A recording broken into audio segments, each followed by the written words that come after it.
Okay guys, for today's video, nandito na po tayo ngayon sa Puka Beach, which is the Puka Beach here in Boracay. So, you're gonna celebrate and enjoy life as always. That's all.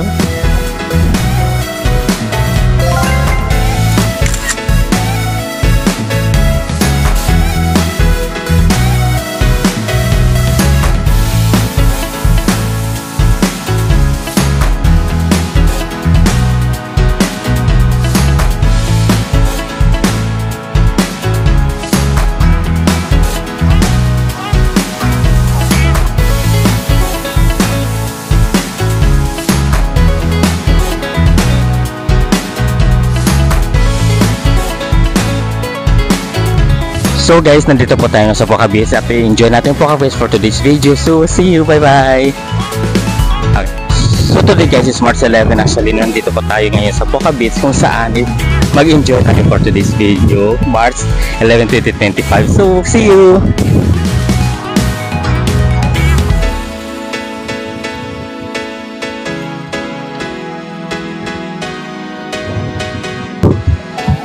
Okay guys, actually napakaganda ng tanawin. See, amazing. It's paradise here in Puka Beach, Boracay.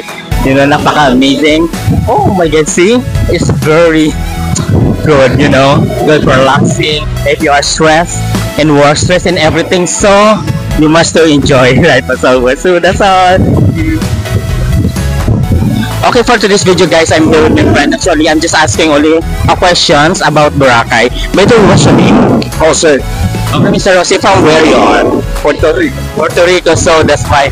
So, I'm just asking only one question. What can you say about Boracay? I love it. The hospitality is real nice. The people are very kind. And the beaches are wonderful. Beautiful. Oh, nice. Thank you so much, Mr. So, and see you from the next vlog. Bye-bye. Thank you, sir. Thank you.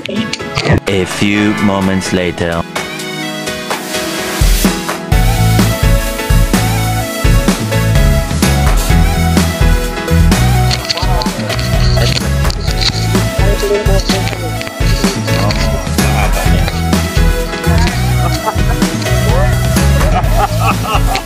Yun nga guys, so for today's video, mag-hair braid tayo kay Manang. Manang, may interview ako. Why is Puka Beach? Bakit Puka Beach to? Dahil po sa Puka Shells. Yung pinupulot namin sa beach, yan po napasikat ng Boracay, yung Puka Shells po. Kaya tinawag na Puka Beach kasi sa mga shells. Ano bang yung itsura ng Puka?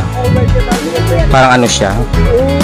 Parang ganito siya, bilog, tapos binubutasan sa gitna. Para ginagawang quintas, anklet or bracelet, ganun po. Okay, now I understand. That's why it's called Puka. Diba? Amazing.